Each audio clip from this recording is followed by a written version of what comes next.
Just ahead on American Black Journal, it's almost time for one of Detroit's most popular annual events, the Detroit Jazz Festival. We'll tell you what's new this year, and we'll give you the first look at the 2026 Jazz Festival poster.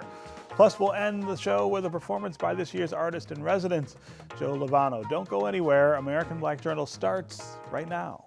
Across our Masco family of companies, our goal is to deliver better living possibilities and make positive changes in the neighborhoods where we live, work, and do business. Masco, a Michigan company since 1929. Support also provided by the Cynthia and Elsa Ford Fund for Journalism at Detroit PBS.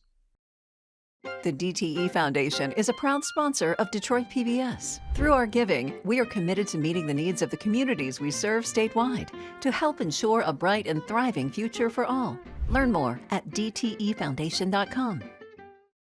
Also brought to you by Nissan Foundation and viewers like you. Thank you.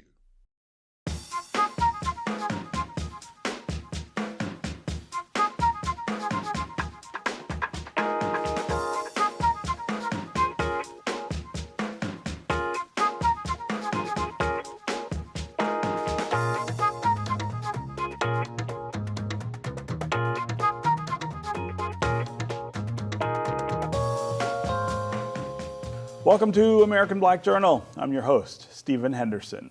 The Detroit Jazz Festival, one of my favorite events of the year, returns to downtown Detroit over the Labor Day weekend. This is the 47th year for the world's largest free jazz festival, which, as always, will take place at Hart Plaza. There are additional performances scheduled at the Gretchen C. Valet Jazz Center at Wayne State University. Here to talk about the changes for this year's event, as well as the lineup, is Chris Collins. He's president and artistic director of the Detroit Jazz Festival Foundation. He's joined by one of the performers, Sequoia Snyder, also known as Redwood, and Jocelyn Lewis, who goes as Joe Lewis. She is this year's poster artist. Welcome, all three of you, to American Black Journal.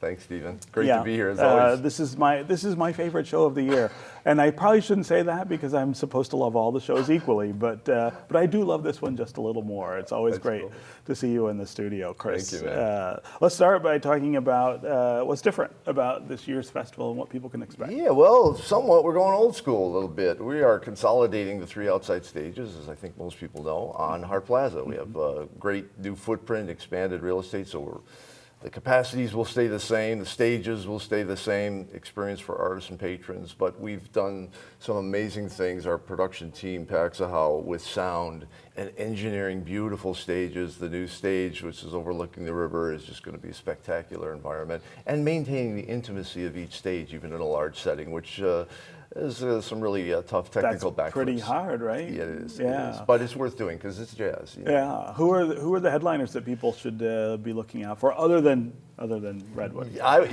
was going to say, the beauty is it's the way I've always looked at music.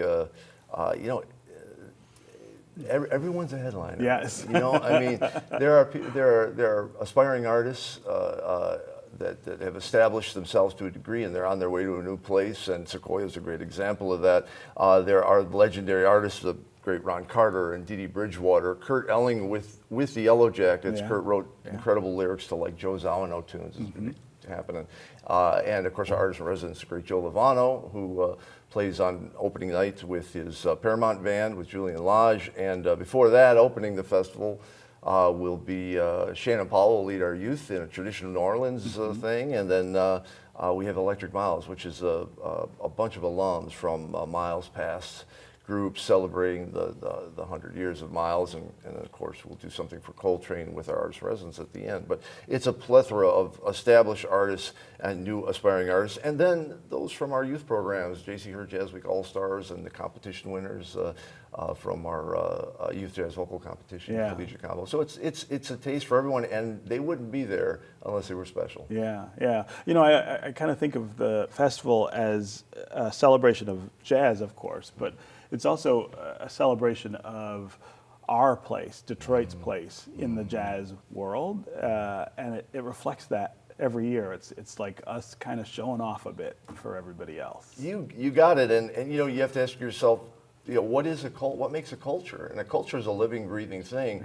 And in Detroit, this fact that urban center and it's a highly diverse population, amazing things have been happening here for longer than our lifetimes. The innovation and the opportunity to create at a very high level, to create ensembles, you can do that in Detroit, but it feeds into the culture of who we are just as much as this program, 60 years, Detroit Public Television, and all the incredible legacies that make Detroit so very special.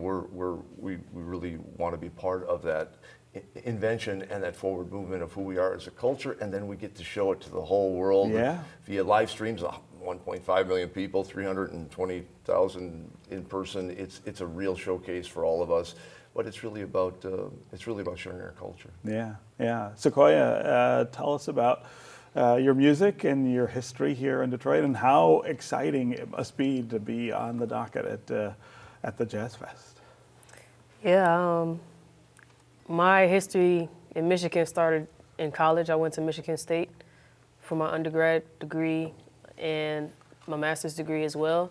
So throughout that time, I spent a lot of time in Detroit, as much as I could, actually. Yeah. I was in Detroit just trying to play, just trying to take in the wonderful culture, like Chris said. And, you know, I don't think there's one single factor that's been more integral to my development as an artist. So Than being in Detroit. Then being in Detroit, Yeah. Then getting to play in Detroit, grow in Detroit. I started my band here.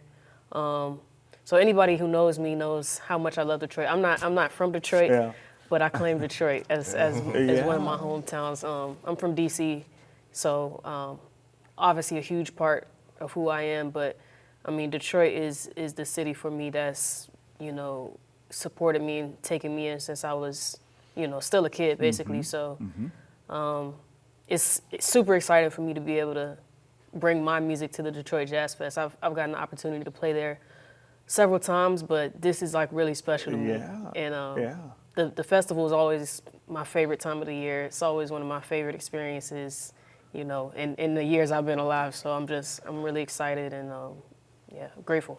Talk a little more about the music that you make, what inspires it, and why people love it. So as I said, I studied jazz studies, Rodney Whitaker, so my music's coming out of jazz for sure.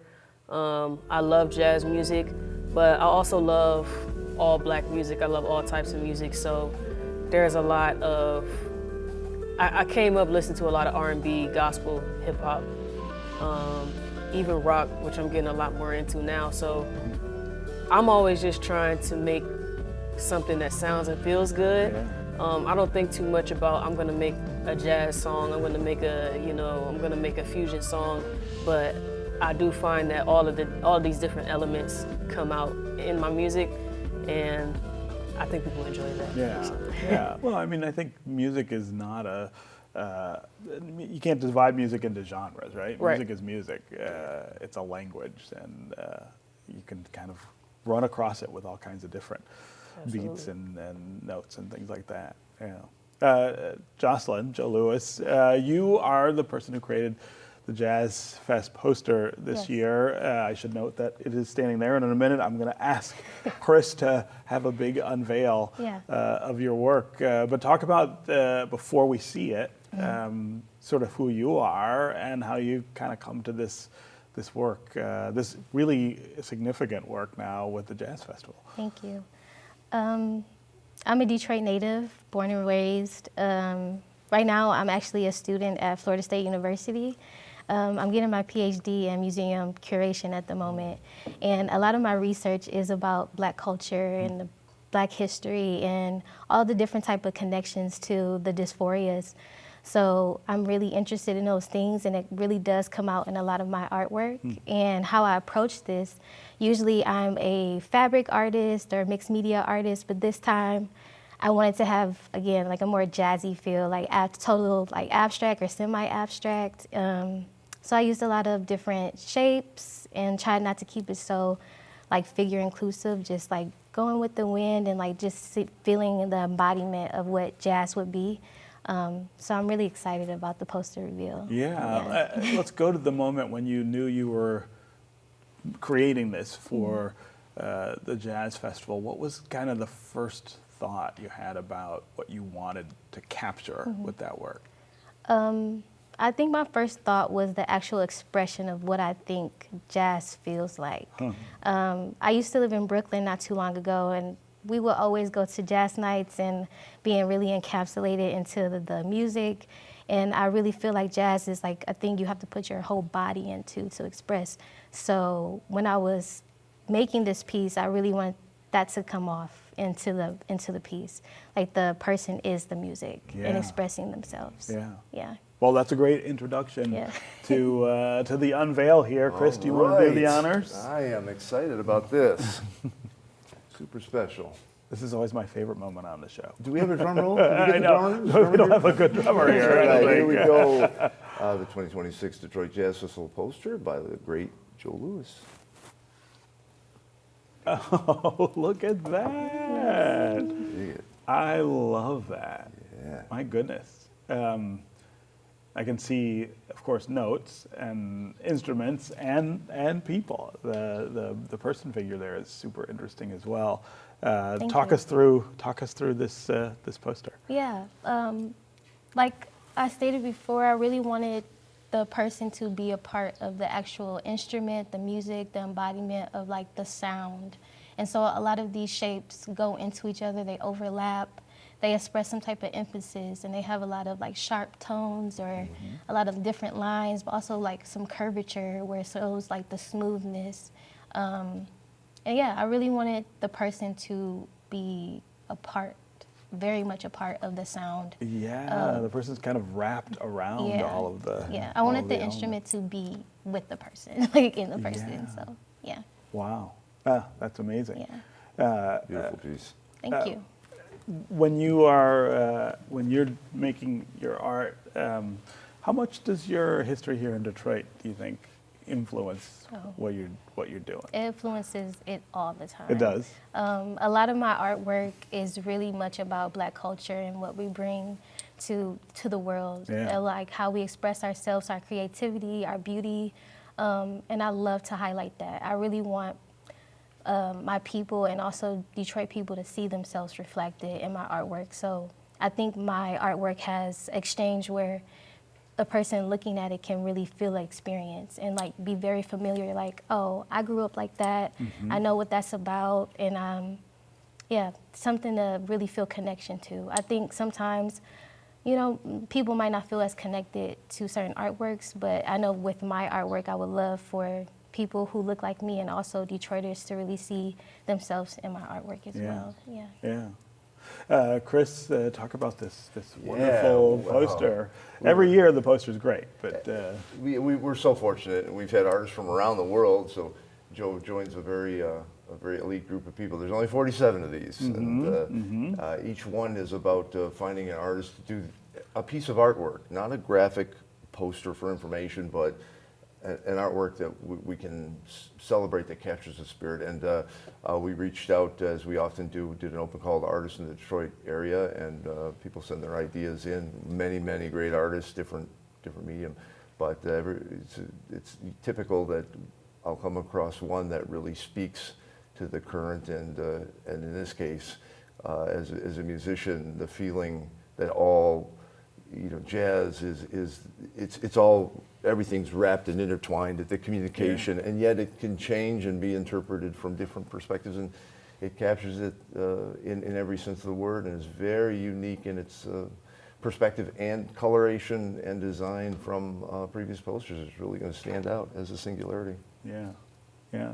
Sequoia, I wonder what you see in this art about that might connect with your art, the music.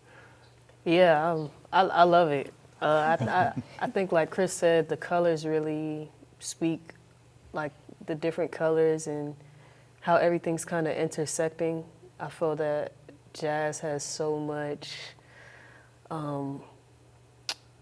interaction and just kind of unspoken communication and just so much interconnectedness, which I see, and I love how it's a bit abstract. It's not something that it's not something cliche that you would see, but at the same time, you're able to interpret it and connect to it, which is something I try to accomplish with my music too. Like, I don't want it to be, normal or something you would expect, but I also want you to be able to nod your head and feel it. So you want to see I get yourself that. in it, or feel yourself, or hear yourself in it. Absolutely, yeah. So I feel If that. you cross your eyes a little bit, you can see the Starship Enterprise. I don't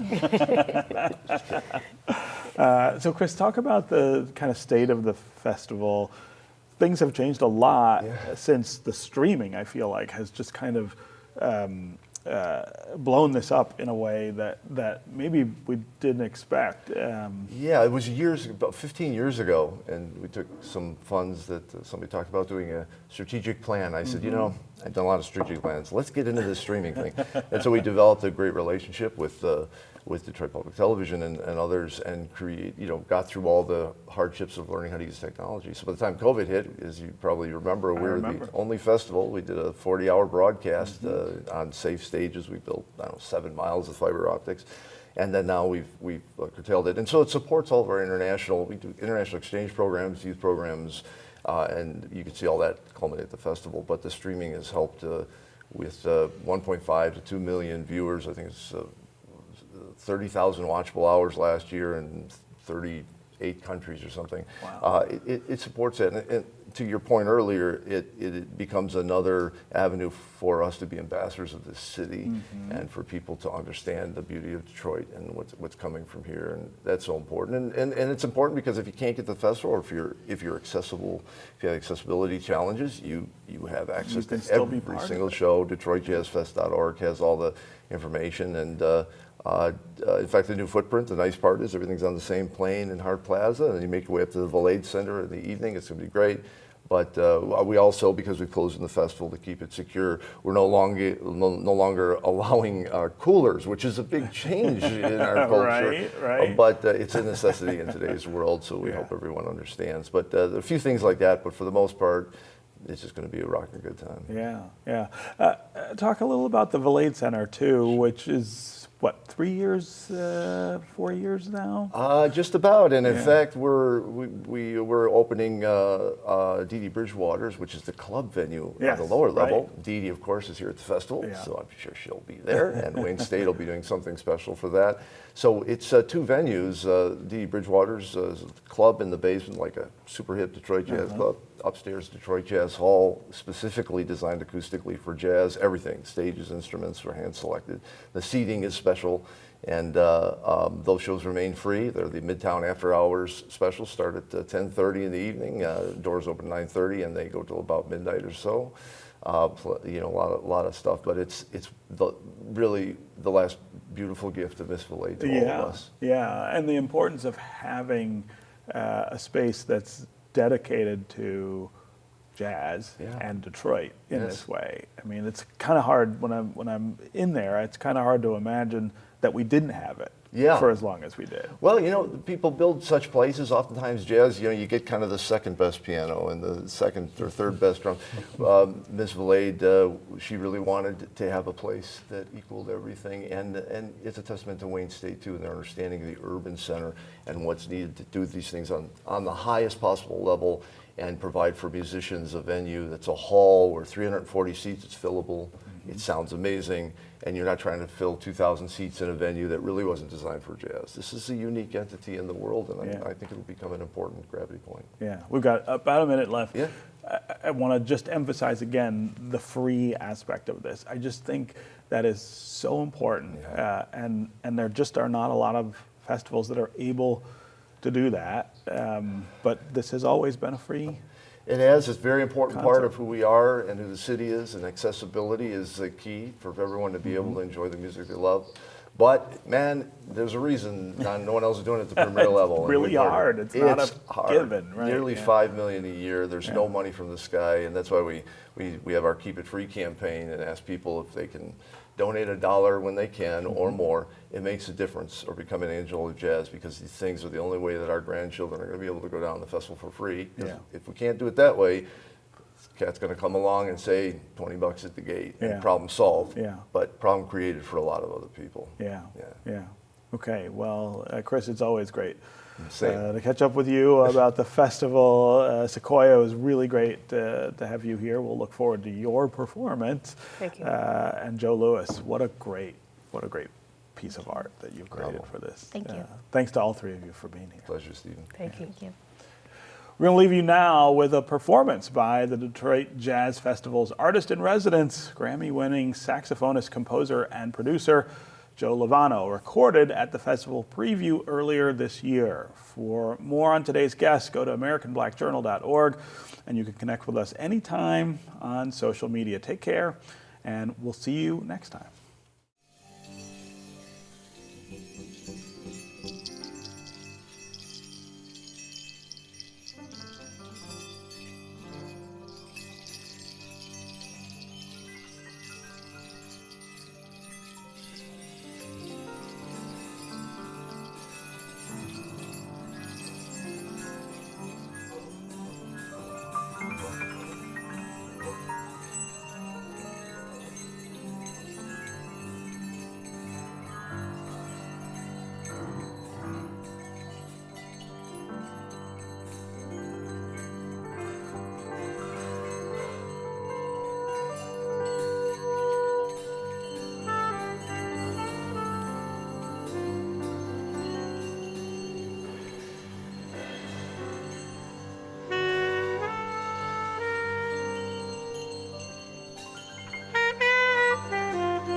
Across our Masco family of companies, our goal is to deliver better living possibilities and make positive changes in the neighborhoods where we live, work, and do business. Masco, a Michigan company since 1929. Support also provided by the Cynthia and Elsa Ford Fund for Journalism at Detroit PBS. The DTE Foundation is a proud sponsor of Detroit PBS. Through our giving, we are committed to meeting the needs of the communities we serve statewide to help ensure a bright and thriving future for all. Learn more at dtefoundation.com.